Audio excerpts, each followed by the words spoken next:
झारखंड के युवा नेता जयराम महतो ने लोकसभा चुनाव लड़ने का ऐलान कर एनडीए और इंडिया गठबंधन के लिए टेंशन पैदा कर दिया है। जी हां, बता दें कि इंडिया और एनडीए के लिए जयराम महतो टेंशन पैदा कर दिया है, लेकिन असल में जयराम महतो किसके लिए टेंशन बनेंगे यह इस रिपोर्ट में जानने की कोशिश करेंगे। साथ ही गिरिडीह लोकसभा के संपूर्ण चुनावी विश्लेषण को समझने और देखने का प्रयास करेंगे। तो चलिए शुरुआत करते हैं। बात करें कि झारखंड की 14 लोकसभा सीटों पर एनडीए और इंडिया गठबंधन अपने अपने समीकरण सेट करने में लगे हैं, लेकिन दोनों गठबंधनों के किसी नतीजे पर पहुंचने से पहले ही छात्र नेता के रूप में उभरे जयराम महतो ने गिरिडीह लोकसभा सीट से बतौर निर्दलीय दावा ठोककर सबको चौंका दिया है। 60-40 नए चलतों वाले नारे के साथ सुर्खियां बटोरने वाले जयराम महतो ने धनबाद, गिरिडीह और बोकारो के ग्रामीण इलाकों में अपनी एक अलग पहचान बनाई है। स्थानीय भाषा और स्थानीयों के हक की बात करने वाले जयराम महतो बखूबी जानते हैं कि गिरिडीह एक ऐसी लोकसभा सीट है जो धनबाद और बोकारो के ग्रामीण इलाकों को पूरी तरह से कवर करती है। इसीलिए धनबाद निवासी होने के बावजूद उन्होंने इस सीट पर भाग्य आजमाने का फैसला किया है। सवाल है कि क्या गिरिडीह में जयराम महतो के ताल ठोकने से यहां का मुकाबला त्रिकोणीय हो जाएगा? फिलहाल इसका जवाब किसी के पास नहीं है।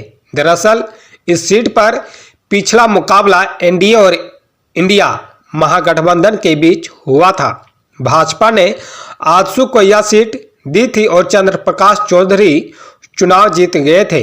उनका मुकाबला डुमरी से झामुमो विधायक रहे जगन्नाथ महतो से हुआ था, लेकिन मोदी लहर में जगन्नाथ महतो नहीं टिक पाए थे। अब सवाल है कि क्या गिरिडीह सीट पर इस बार भी आजसू का ही दावा रहेगा? इस पर फिलहाल संशय नजर आ रहा है। जमीनी स्तर पर पड़ताल से पता चला है कि चंद्र प्रकाश चौधरी को लेकर लोगों में काफी नाराजगी देखने को मिली है। लोगों का कहना है कि वह गिरिडीह में वक्त नहीं देते हैं और ज्यादा समय रामगढ़ में ही बिताते हैं तथा आजसू के युवा वोटरों का झुकाव भी जेबी केसेस की ओर बढ़ा है। इसके साथ ही जगन्नाथ महतो के स्वर्गवास हो जाने के बाद यहाँ के स्थानीय युवा और कुर्मी वोटर झारखंडी हित के लिए अब स्थानीय नेता के रूप में सिर्फ युवा नेता जयराम महतो को ही देख रहे हैं और इसे भांपते हुए चंद्र प्रकाश चौधरी को शायद भनक लग गया है कि वो इस बार गिरिडीह में टिक नहीं पाएंगे और इसी कारण आजसू गिरिडीह छोड़ना चाहते हैं। इसीलिए अनुमान लगाया जा रहा है कि इस बार गिरिडीह में भाजपा अपना प्रत्याशी उतार सकती है, क्योंकि इस सीट पर भाजपा की जबरदस्त पकड़ रही है। आजसू का इंटरेस्ट लोकसभा से ज्यादा विधानसभा को लेकर है। गिरिडीह के बदले आजसू को ज्यादा विधानसभा सीटें मिल सकती है। जयराम महतो के साथ प्लस पॉइंट यह है कि उनके साथ लोकल युवा जुड़े हुए हैं। उनकी रैलियों में युवाओं की भीड़ जुटती है, लेकिन जानकार कहते हैं कि लोकसभा चुनाव में हर तबके के वोट बैंक में पेट जरूरी है। ऊपर से लोकसभा चुनाव को लोग सीधे पीएम मोदी से जोड़कर देखते हैं, लिहाजा राजनीतिक पारी की शुरुआत के लिहाज से जयराम महतो के लिए गिरिडीह सीट मुश्किल जरूर कही जा सकती है। इस चुनाव से उनको भी अंदाजा लग जाएगा कि वह कितने पानी में है।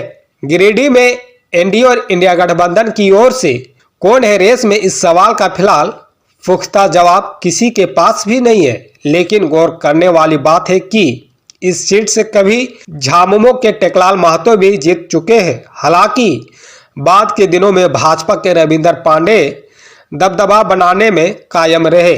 अगर यह सीट आजसू के खाते में नहीं जाती है तो इस रेस में भाजपा के रविंदर पांडे की दोबारा दावेदारी बन सकती है।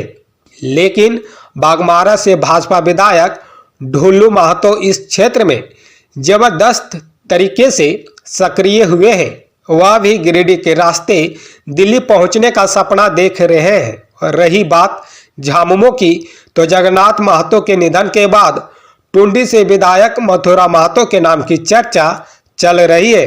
हालांकि जानकार यह भी कह रहे हैं कि ईडी की कार्रवाई के बीच गांडे विधानसभा सीट खाली करने वाले सरफराज अहमद को भी झामुमो को आशीर्वाद मिल सकता है। गिरिडीह में झारखंड बनने के बाद पहली बार 2004 में हुए लोकसभा चुनाव में झामुमो के टेकलाल महतो ने भाजपा के रविंदर पांडे को 1.5 लाख वोट के अंतर से हराया था। लेकिन 2009 के लोकसभा चुनाव में भाजपा के रविंदर पांडे की जीत हुई थी। 2014 के चुनाव में मोदी लहर का भाजपा के रविंदर पांडे को फायदा मिला था।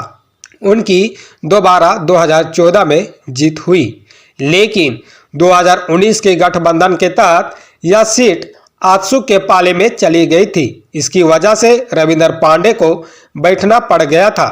इसलिए गिरिडीह लोकसभा क्षेत्र में अभी बता पाना मुश्किल है।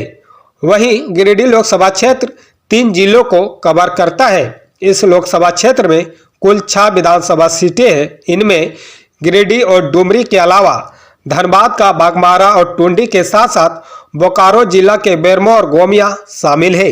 लेकिन जब गिरिडीह जिला की बात करते हैं तो इसके अधीन गिरिडीह, गांडे, बगोदर, डुमरी, जमुआ और राजधनबार विधानसभा सीटें आती है। जाहिर है कि लोकसभा के लिहाज से इस सीट पर 3 जिलों के वोटरों का मन और मिजाज प्रभाव डालता है। लिहाजा तमाम समीकरणों से पता चलता है कि गिरिडीह में कई चौंकाने वाले तस्वीरें सामने आ सकती है।